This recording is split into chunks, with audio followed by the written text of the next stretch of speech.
Alors ici, tu demandes comment mettre le polynôme du second degré 3x au carré moins 24x plus 53 sous forme canonique. Alors déjà, on va rappeler ce que c'est qu'une forme, canonique. C'est-à-dire qu'ici, tu as, admettons, un polynôme du second degré dont la forme développée est ax au carré plus bx plus c, d'accord? Ça, c'est sa forme développée. Ok? C'est sa forme développée. On va la noter f de x. D'accord? On va le mettre sous forme de fonction. Alors, sa forme canonique, elle est de cette forme-là. Ça, c'est sa forme canonique. Tu vas me dire, alpha, qu'est-ce que c'est? Bêta, qu'est-ce que c'est? Alors, A, c'est bien ce coefficient-là. D'accord? Mais alpha et bêta, qu'est-ce que c'est? Bah, alpha, tu peux le calculer en faisant moins b sur 2a. Et bêta, qu'est-ce que c'est? C'est f de alpha. C'est l'image de alpha. Tu remplaceras x par alpha pour calculer bêta. D'accord? On va tout de suite se donner un exemple. Ça, c'est un résumé du cours. Donc, on va tout de suite se donner un exemple.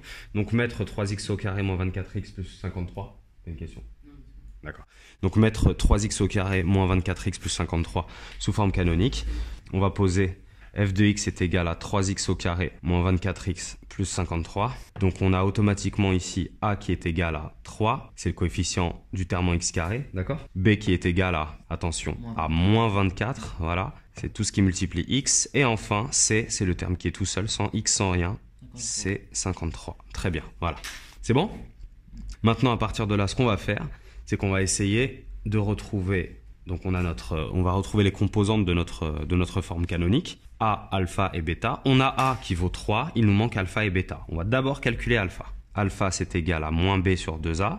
C'est donc égal à moins b. B, c'est moins 24, donc moins 24. B vaut moins 24, attention, il y a le moins qui était déjà d'office devant le B. Ok? Sur 2a, c'est-à-dire 2 fois 3. Moins 24, ça fait plus 24. 2 fois 3, ça fait 6. 24 divisé par 6, ça fait 4. OK? Et on calcule maintenant bêta.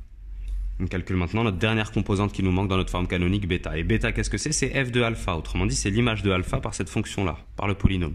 Autrement dit, on remplace tout simplement x par alpha dans cette expression-là. Donc c'est f de 4, c'est tout simplement le fait de remplacer x par 4 ici. Donc 3 fois, à la place de x, on met 4, 4 au carré. Moins 24x, moins 24 fois x, ça devient moins 24 fois 4. Et plus 53. On calcule ceci, ça nous fait 5. Voilà. Donc on a nos trois composantes de notre forme canonique, a, alpha et bêta. On n'a plus qu'à remplacer. 3 facteurs de x moins alpha, donc x moins et alpha vaut 4 au carré, plus bêta, donc plus 5. Et voilà. Et si jamais tu veux vérifier, petite vérification au brouillon, on prend cette forme-là, cette forme canonique, on va la développer et la réduire pour voir si ça nous donne bien notre forme de départ. Ça marche? Donc on prend 3x moins 4 au carré plus 5 égale, alors d'abord les parenthèses, mais d'abord donc on a une puissance, donc identité remarquable.